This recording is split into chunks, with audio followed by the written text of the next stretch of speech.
चल हो जा शुरू।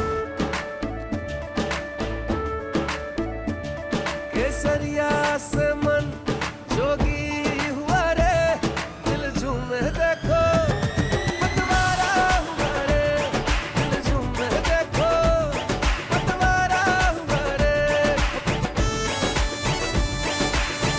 हर पल मनाओ केसरी त्योहार।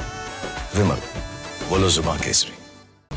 All right, there's breaking news that's coming in as we are speaking. The University Grants Commission has said that biannual admissions are not mandatory, but the decision now provides flexibility to institutions, and biannual annual admission system can apply to PhD, postgraduates and undergraduate programs. The UGC now allows twice admissions per year in higher education. The applications will be, this applies from 15th of May. The UGC chairman Jagdish Kumar has now spoken on it. And while earlier, I want to go across to Rakshita to give us more details. Rakshita, the University Grants Commission now allowing higher educational institutions to admit students twice a year. I also want to tell our viewers, as we're going to go across to UGC, why this is important, and while we're going to go across to Rakshita. The UGC's decision now leaves it to the institutions to decide if they want to offer admissions in both the cycles or just one.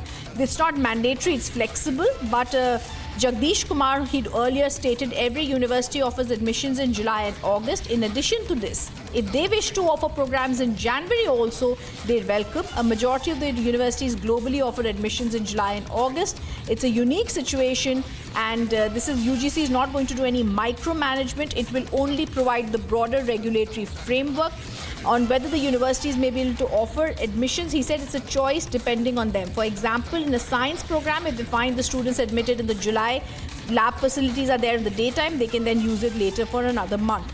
The UGC, remember, had tried to first attempt this biannual admission process with open and distance learning also.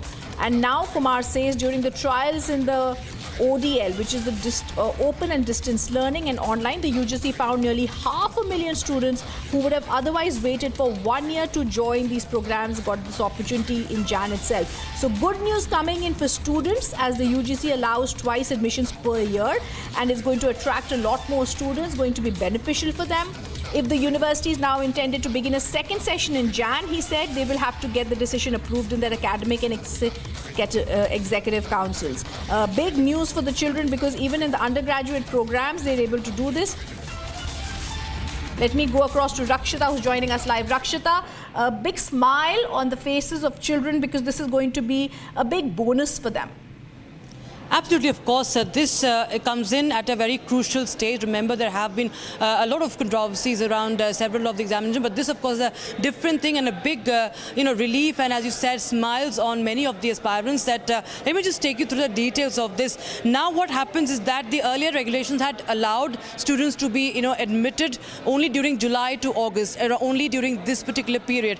Now, the UGC's this decision means that students can now be admitted also at the beginning of year, in January, February, and also in July and August. So this is 2 times, that is a double timing for the admissions to take place. Also, it leaves to the institutions. It leaves it to the institutions to decide when they want to offer these seats, when they want to offer admissions in both cycles or just one. So there is a lot of flexibility.